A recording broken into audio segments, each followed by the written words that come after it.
इस वीडियो में हम राजस्थान कंप्यूटर टीचर की वैकेंसी के लिए जो एमसीक्यूज है, मल्टीपल चॉइस क्वेश्चंस हैं, उनका प्रैक्टिस सेट में 1 यहाँ पे लेके आया हूँ, जिसमें यहाँ पर 25 क्वेश्चंस हम यहाँ पे देखेंगे और इनकी पीडीएफ भी मैं आपको यहाँ पे प्रोवाइड कर दूँगा। सबसे पहले हम यहाँ पर जो 25 क्वेश्चंस हैं उनको यहाँ पे डिस्कस करेंगे। ठीक है, 25 क्वेश्चंस का सेट होने वाला है। इनको मैं यहाँ पे डिस्कस तो क्या करना है, एक बार मैं आपको उनको बता दूंगा, उनके क्वेश्चन आंसर बता दूंगा। जो मल्टीपल चॉइस क्वेश्चंस हैं, 4 या 5 ऑप्शंस में से कोई एक ऑप्शन सही होगा। ठीक है, इसका मैं पीडीएफ है जो आपको मैं प्रोवाइड कर दूंगा इस चैनल के कमेंट बॉक्स में। यहाँ पे आपको मैं बता दूंगा कि ये पीडीएफ इसकी कहाँ पे मिलेगी। तो आप इस चैनल पे अगर नए हैं तो इस चैनल पे चले जाइए और इसको आप यहाँ पे ज्वाइन कर सकते हैं।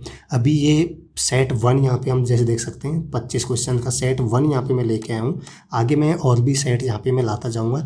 और अगर आपको पता नहीं है तो मैं बताना चाहूँगा कि मैंने यहाँ पे मेरे चैनल पे कंप्यूटर टीचर के लिए यहाँ पे कंप्लीट कोर्स मैंने स्टार्ट किया हुआ है, जिसमें हम अभी ऑपरेटिंग सिस्टम और प्रोग्रामिंग इन C++ ये 2 सब्जेक्ट हैं, इनको यहाँ पे डिस्कस कर रहे हैं, जिसमें मैंने ऑलमोस्ट 25 से 30 वीडियोज इन दोनों सब्जेक्ट में डाल दिए हैं। तो आपको अगर अभी तक नहीं पता है तो आप यहाँ पर इस चैनल की प्लेलिस्ट में जाके वहाँ पे प्लेलिस्ट को एक्सेस कर सकते हैं। ठीक है, चलिए स्टार्ट करते हैं ये वीडियो, जिसमें हम पहला सेट डिस्कस करेंगे। ठीक है, सबसे पहला क्वेश्चन है, मैं जल्दी इसको डिस्कस करूँगा क्योंकि इसमें ऐसा कुछ है नहीं, आपको समझाने वाला ऐसा कुछ है नहीं, आपको सिंपल आंसर मैं यहाँ पे बताता जाऊँगा, बाकी आप खुद से कर सकते हैं, ऐसा कोई दिक्कत नहीं है। पीडीएफ भी मैं कमेंट बॉक्स में बता दूँगा कि कहाँ पे आपको प्रोवाइड करूँगा। ठीक है, which one is the calculating device, इनमें से कौन सी डिवाइस है जो एक कैलकुलेटिंग डिवाइस है। ठीक है, अरिथमेटिक, रेडियोमीटर, एबेकस और नन ऑफ दीज। तो इसमें जो अबेकस है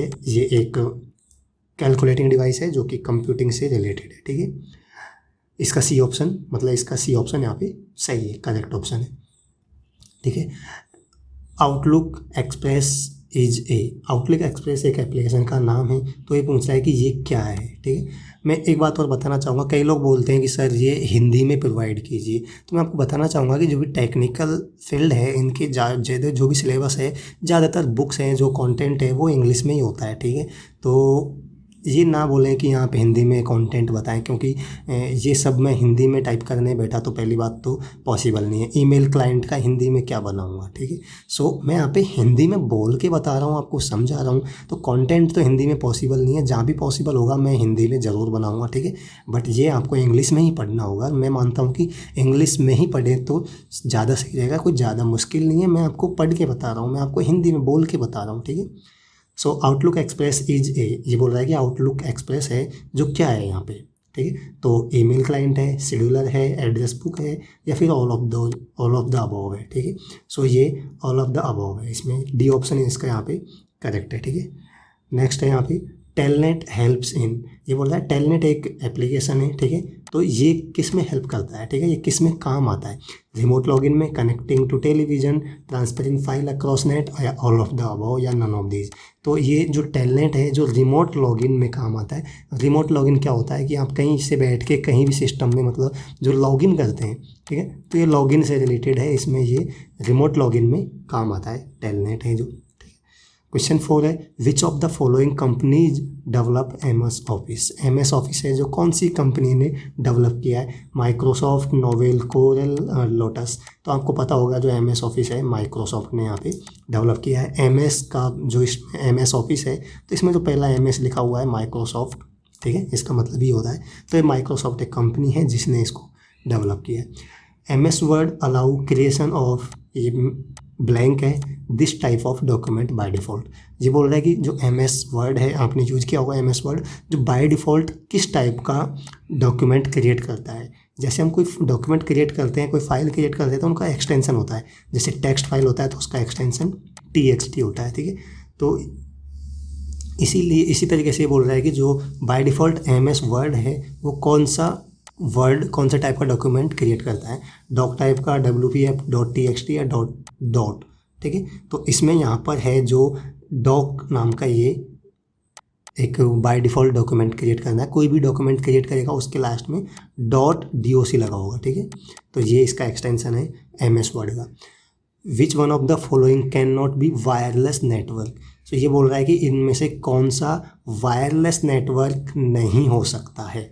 सो लैन, वैन, मैन, तो ये नेटवर्क के टाइप हैं। आपने अगर पढ़ा होगा नेटवर्किंग तो वहाँ पे ये पढ़ा होगा, अगर नहीं पढ़ा है तो हम नेटवर्किंग आगे पढ़ेंगे तो वहाँ पर ये डिस्कस करेंगे। लैन, वैन और मैन ये नेटवर्क के टाइप हैं, तो इनमें से कोई सा भी यहाँ पे जो इस नेटवर्क का टाइप है वो नहीं होगा, ठीक है। तो इसमें none of the above question ठीक होगा।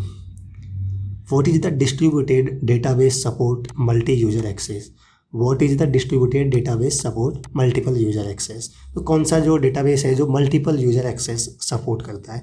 तो जो इसमें क्वेश्चन 7 है इसका यहाँ पे आंसर इनमें से कोई एक चूज करना है, करेक्ट आंसर। पहला ऑप्शन है distributed design, concurrency control, replication, redundancy और none of the above.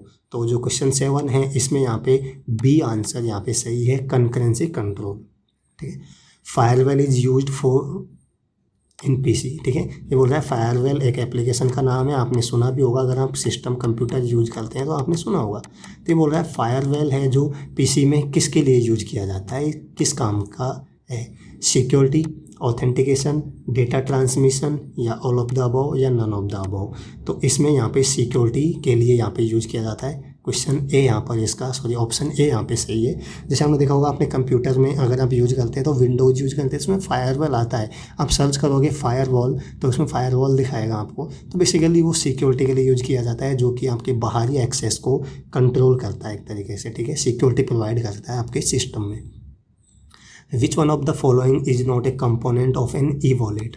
E wallet जो वॉलेट होते हैं आपके, तो ई वॉलेट है तो बोल रहा है which one of the following, इनमें से कौन सा है जो ई वॉलेट का कंपोनेंट नहीं है। पहला है digital cash, communication manager, user profile manager, all of the above या फिर नन ऑफ द अबव। जो इसमें क्वेश्चन 9 है इसका ए ऑप्शन यहाँ पे ठीक है, डिजिटल कैश ये एक ई वॉलेट का कंपोनेंट नहीं है, ठीक है। सो क्वेश्चन नंबर 10 यहाँ पे डिस्कस करते हैं हम। John von Neumann developed by, ये एक नाम है साइंटिस्ट का, ठीक है। तो ये बोल रहा है कि इसने क्या डेवलप किया है, ठीक है। जॉन वॉन न्यूमन है, इसने क्या डेवलप किया है। तो पहला है the first electronic computer, the first electronic chip, flip flop, stored program concept या ऑल ऑफ द अबव या नन ऑफ द अबव। जो क्वेश्चन 10 है इसका यहाँ पे सी आंसर, इसका सी ऑप्शन करेक्ट है, स्टोर्ड प्रोग्राम कॉन्सेप्ट, ठीक है। क्वेश्चन नंबर 11 है which of the following are mandatory part of complete PC system. ये बोल रहा है कि इनमें से कौन सा कंप्लीट पीसी सिस्टम है उसका मैंडेटरी पार्ट है, ठीक है। पहला है hardware and software, input and output, keyboard and printer, all of the above या फिर नन ऑफ दीज। तो जो 11 क्वेश्चन है इसका यहाँ पे ए आंसर करेक्ट है, हार्डवेयर एंड सॉफ्टवेयर। सो आगे बढ़ने से पहले मैं आपको ये और बता देता हूँ कि कई लोग बोलेंगे कि ये क्या है, ये सिंपल क्वेश्चंस हैं, या किसी को सिंपल लगेंगे या किसी को टफ लगेंगे। बट जैसे कि मैं आपको बताऊँगा कि ये पहला सेट है, तो पहला सेट है तो सिंपल होगा वो। मैं धीरे धीरे लेवल इंक्रीज करूँगा, ये नहीं कि पहले ही लेवल में टफ क्वेश्चन बता दूँ यहाँ पे। तो अभी ये सिंपलेस्ट फॉर्म में लेवल 1 है, तो यहाँ पे सिंपल क्वेश्चन हम डिस्कस करेंगे जो कि आपको जानना ज़रूरी है, और ये सारे कंप्यूटर से रिलेटेड ही क्वेश्चन है, ठीक है। तो आपको ज़रूर हेल्प करेंगे। Which one of the following is the word processor in MS Office. ये बोल रहा है इनमें से कौन सा, which one of the following is word processor in MS Office. MS Office में इनमें से कौन सा एक वर्ड प्रोसेसर है। WordStar, WordPad, MS Word या फिर वर्ड परफेक्ट या फिर none of the above, none of these. तो जो इसमें से 12 क्वेश्चन है इसका यहाँ पे सी आंसर करेक्ट होगा, जो कि है MS वर्ड, ठीक है। Which one of the following, question number 13 है, which one of the following is not a special program in MS Office. ये बोल रहा है कि इनमें से कौन सा MS ऑफिस में एक स्पेशल प्रोग्राम नहीं है, ठीक है। Office art, clip art, word art या पेंट आर्ट या फिर नन ऑफ दीज। तो क्वेश्चन नंबर 13 है इसका यहाँ पे डी ऑप्शन सही होगा, पेंट आर्ट। जो MS ऑफिस है इसमें पेंट आर्ट है, जो MS ऑफिस का एक स्पेशल प्रोग्राम नहीं है, ठीक है। A network that spread over cities called. जो एक नेटवर्क है, मैंने बोला कि लैन वैन मैन होते हैं, ये नेटवर्क के टाइप होते हैं। तो इनमें से बोल रहा है कौन सा नेटवर्क का टाइप है जो सिटीज़ में फैला होता है, मतलब जो एक सिटी से दूसरी सिटी को कनेक्ट करता है, वो नेटवर्क का टाइप कौन सा है, इनमें से वैन है या लैन है या फिर मैन है। तो क्वेश्चन नंबर 14 है, इसका ए ऑप्शन करेक्ट होगा वैन, जिसकी फुल फॉर्म होती है वाइड एरिया नेटवर्क, जो कि एक दूर दूर की सिटीज़ को कनेक्ट करने के लिए यूज में लिया जाता है। सो क्वेश्चन नंबर 14 का ए आंसर यहाँ पे ठीक है। Question number 15, which of the following is not A part of a standard office suit. तो इनमें से कौन सा स्टैंडर्ड ऑफिस सूट का पार्ट नहीं है, एक एप्लीकेशन का नाम है, उसका पार्ट नहीं है, कौन सा इनमें से, word processor, database, image editor, file manager या नन ऑफ दीज। तो क्वेश्चन नंबर 15 है, इसका यहाँ पे डी आंसर करेक्ट है, जो कि होगा फाइल मैनेजर। तो फाइल मैनेजर इस एप्लीकेशन का एक पार्ट नहीं है, ठीक। क्वेश्चन नंबर 16 है, who among the following is called the father of modern computing. So ये बोल रहा है इनमें से कौन सा मॉडर्न कंप्यूटिंग का फादर, जनक यहाँ पे जाना जाता है। तो पहला ऑप्शन है चार्ल्स बेबेज, ये नाम थोड़े अजीब हैं, ठीक है, तो हम देख लेना, ओलेरिथ, ठीक है, गॉटफ्रीड एंड वॉन लेबनिज और जोसेफ एम जैक और नन ऑफ दीज। तो क्वेश्चन नंबर 16 है, इसका आंसर होगा यहाँ पे ए, चार्ल्स बेबेज, ठीक है। क्वेश्चन नंबर 16 पे चलते हैं अपन। फ्लॉपी डिस्क आर, अभी फ्लॉपी डिस्क है, ये बोल रहा है क्या है, ठीक है। फ्लॉपी डिस्क अगर आपने मेमोरीज पढ़ी होंगी तो वहाँ पे आपने डिस्कस किया, पढ़ा होगा ये, ठीक है, नहीं पढ़ी है तो हम आगे पढ़ेंगे। तो ये बोल रहा है फ्लॉपी डिस्क इनमें से गिवन ऑप्शन में से क्या है, ठीक है। तो रैंडम एक्सेस मेमोरी है, या फिर स्टोरेज डिवाइस है, या फिर यूज फॉर ट्रांसफरिंग डेटा है, ऑल ऑफ द अबव है, या फिर नन ऑफ द अबव है। तो क्वेश्चन नंबर 17 का यहाँ पे आंसर होगा D, all of the above, ठीक है। ये रैंडम एक्सेस मेमोरी भी है, ये स्टोरेज डिवाइस भी है जो डेटा स्टोर काम आती है, या फिर ये डेटा ट्रांसमिशन के भी काम में आती है। तो ऑल ऑफ द अबव इसका आंसर है जो करेक्ट हो जाएगा। क्वेश्चन नंबर 18 की बात करते हैं, विच of the following is not a characteristic of a computer. ये बोल रहा है कि इनमें से कौन सा एक कंप्यूटर का यहाँ पे कैरेक्टरिस्टिक नहीं है, इसका कह सकते हैं कि क्वालिटी नहीं है, इसकी प्रॉपर्टी नहीं है। इंटेलिजेंस, स्पीड, वर्सेटिलिटी, ऑटोमेटिसन, ठीक है। तो क्वेश्चन नंबर 18 है, इसका यहाँ पे ए आंसर से होगा इंटेलिजेंस है, जो कंप्यूटर का एक क्वालिटी नहीं है। इंटेलिजेंस मतलब कंप्यूटर है जो स्पीडली काम कर सकता है, वर्सेटिलिटी भी होता है, अलग अलग टाइप के काम कर सकता है, ऑटोमेटिक भी काम कर सकता है। बट इंटेलिजेंस कंप्यूटर में मतलब कि समझने की क्षमता नहीं है, इंटेलिजेंस कंप्यूटर में नहीं है। कंप्यूटर एक मशीन है, इसको कुछ नहीं पता, इसको जैसे हम बताएंगे वैसे ये काम करेगा, ठीक है। तो इसमें खुद का दिमाग नहीं है कि कंप्यूटर खुद का दिमाग लगाए। तो इंटेलिजेंस है जो कंप्यूटर का एक कैरेक्टरिस्टिक नहीं है। क्वेश्चन नंबर 19 डिस्कस करते हैं। एक कैमरा है जो क्या है, किस टाइप की डिवाइस है, ठीक है। इनपुट डिवाइस है, आउटपुट डिवाइस है, या बोथ, या फिर प्रोसेसिंग मशीन है। तो क्वेश्चन नंबर 19 है, इसका डी आंसर करेक्ट है। ये प्रोसेसिंग मशीन है, इनपुट आउटपुट डिवाइस नहीं है, ये एक प्रोसेसिंग मशीन है। 20 क्वेश्चन है यहाँ पे, 5th जनरेशन कंप्यूटर्स आर। ये बोल रहा है अगर आपने कंप्यूटर्स की जनरेशन पढ़ी होंगी तो 1 2 3 4 5th जनरेशन है। तो बोल रहा है 5th जनरेशन कंप्यूटर्स क्या हैं, उन 5th जनरेशन के कंप्यूटर्स हैं, उनके संदर्भ में कौन सा एक ऑप्शन ठीक है। Data processor, knowledge processor, data interpreter, या फिर इंसाइक्लोपीडिया, ठीक है, या फिर नन ऑफ द अबव। तो क्वेश्चन नंबर 20 है, इसका यहाँ पे बी ऑप्शन करेक्ट है, नॉलेज प्रोसेसर, ठीक है। Fibre optics cables support data rate up to, जो केबल्स होती हैं जिनके थ्रू नेट, आपने देखा होगा नेट के लिए लाइन केबल्स होती है। तो जो फाइबर ऑप्टिक्स केबल हैं, ये बोल रहे हैं कि इनमें जो स्पीड है उतनी कितने तक की स्पीड सपोर्ट करती है।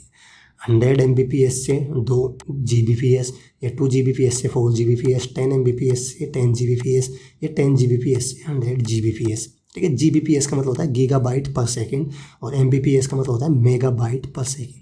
तो फाइबर ऑप्टिक्स केबल हैं, ये कितने तक की डेटा रेट है वो सपोर्ट करती है।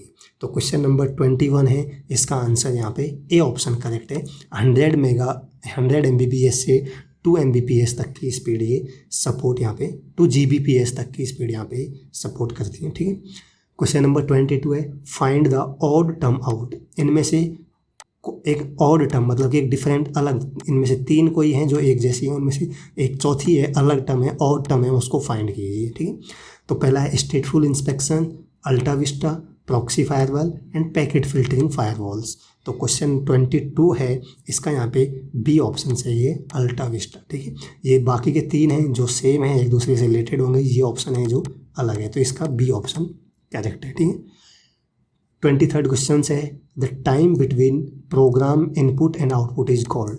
भाई एक मशीन होती है, ठीक है, कंप्यूटर है, इसको हमने कोई यहाँ पे लेट से इनपुट दिया और इसका यहाँ पे हमें आउटपुट आएगा। तो ये बोल रहा है इनपुट देने से आउटपुट आने तक के बीच का जो टाइम है वो क्या कहलाता है, एग्जीक्यूशन टाइम कहलाता है, टर्न अराउंड टाइम कहलाता है, या फिर वेटिंग टाइम, या फिर नन ऑफ द अबव। तो क्वेश्चन 23rd है, इसका ए ऑप्शन ठीक है, एग्जीक्यूशन टाइम। ठीक है, मतलब कि हम कंप्यूटर्स को टास्क करवाना चाहते हैं, हमने कोई इनपुट दिया और आउटपुट आया, तो इनपुट दिया और आउटपुट आने के बीच में जो टाइम है वो प्रोसेसिंग टाइम कह सकते हैं, एग्जीक्यूशन टाइम है, उसको एग्जीक्यूट होने में टाइम लगा तो इसको एग्जीक्यूशन टाइम कहते हैं। और 24th क्वेश्चन है यहाँ पे, dash connect millions of people all over the world. ये बोल रहा है कि इनमें से कौन सा इसकी जगह आएगा जो मिलियंस ऑफ पीपल्स को कनेक्ट करता है पूरे वर्ल्ड में। तो क्वेश्चन नंबर 24 है, इसका ऑप्शन यहाँ पे होगा सी, इंटरनेट है, जो आपको पता है कि इंटरनेट है जो पूरे लोगों को दुनिया में कनेक्ट करके रखता है। ठीक है, 25th क्वेश्चन है, which of the following does not form A part of CPU। इनमें से बोल रहा है कौन सा एक है जो CPU का पार्ट है, नहीं है। ठीक है, कंट्रोल यूनिट है, hard disk, memory, all of the above. तो 25th क्वेश्चन है जो है ऑल ऑफ दीज। ठीक है, सो ये यहाँ पे विच of the following does not form A part of CPU। सो ये यहाँ पे 25th क्वेश्चंस का सेट हमने डिस्कस किया है। ठीक है, तो ये क्वेश्चंस वो हैं जो मैंने अपनी खुद से मन से नहीं बनाए, मैंने ऑफकोर्स कहीं से नेट से, बुक से, कहीं से भी मैंने ये देख देख के यहाँ पे क्वेश्चंस बनाए, ये सेट मैंने बनाया। तो ये पहला सेट है जो कि 25th क्वेश्चन का सेट है। ऐसे में और भी क्वेश्चंस यहाँ पे आगे डिस्कस करूँगा, इनकी मैं PDF बना के या फिर ये जो स्लाइड है ये आपको मैं प्रोवाइड कर दूँगा। और अभी मेरे पास ऐसा कोई अवेलेबल सोर्स है, ग्रुप नहीं है जहाँ पर मैं प्रोवाइड कर सकूँ, तो मैं देखता हूँ कि कैसे इनको आपको प्रोवाइड करूँगा। तो जो भी होगा मेरे पास सोर्स अवेलेबल होगा, मैं उसके थ्रू आपको कमेंट बॉक्स में इस वीडियो के नीचे कमेंट करके आपको बता दूंगा, या फिर इस वीडियो में ही अगर मैं डाल सकता हूं तो यहाँ पे आपको मैं कोई लिंक यहाँ पे प्रोवाइड कर दूंगा कमेंट बॉक्स में या डिस्क्रिप्शन बॉक्स में। ठीक है, तो यहाँ से आपको मिल जाएगा इसका लिंक, कहाँ से आपको इसकी PDF आपको मिल सकती है। ठीक है, सो ये पहला सेट था जो कि सिंपल फॉर्म थी, सिंपल था, सिंपल क्वेश्चंस थे। अगर आपको अच्छे लगे हो तो आप इनको लाइक कर सकते हैं, कमेंट करके आप बता सकते हैं कि आप कौन सा टॉपिक पढ़ना चाहते हैं, या फिर आप MCQs मल्टीपल चॉइस क्वेश्चंस हैं वो ज़्यादा पढ़ना चाहते हैं, या फिर हम सिलेबस पे फोकस करें, क्योंकि हम पैरेलल में सिलेबस भी यहाँ पे डिस्कस कर रहे हैं। मैं आपको बता देना चाहता हूँ कि मैं अभी यहाँ पे ऑपरेटिंग सिस्टम, मैंने 2 सब्जेक्ट यहाँ पे स्टार्ट की हुई है। ठीक है, पहला है ऑपरेटिंग सिस्टम और सेकंड है C++ प्रोग्रामिंग। ये दोनों मैंने अपने चैनल पे स्टार्ट की हुई हैं, आप चैनल पे जाके प्लेलिस्ट में जा करके यहाँ पे चेक कर सकते हैं। ठीक है, सो आप जो मुझे कमेंट करके ज़रूर बताएं कि आप क्या चाहते हैं, आप थ्योरी पार्ट डिस्कस करना चाहते हैं या फिर ऐसे मल्टीपल चॉइस क्वेश्चन यहाँ पे लाना चाहते हैं। ठीक है, और वीडियो आपको अच्छी लगे तो लाइक करें, कमेंट करें और अपने दोस्तों के साथ शेयर करें। और अगर आप चैनल पे नए हैं तो आप इस चैनल को सब्सक्राइब कर सकते हैं, क्योंकि यहाँ पर मैं कंप्यूटर साइंस से रिलेटेड ऐसी ही वीडियोज़ और ट्यूटोरियल्स यहाँ पे मैं अपलोड करता रहता हूँ। So thanks for watching this video, मिलते हैं नेक्स्ट वीडियो में, तब तक के लिए bye bye and take care.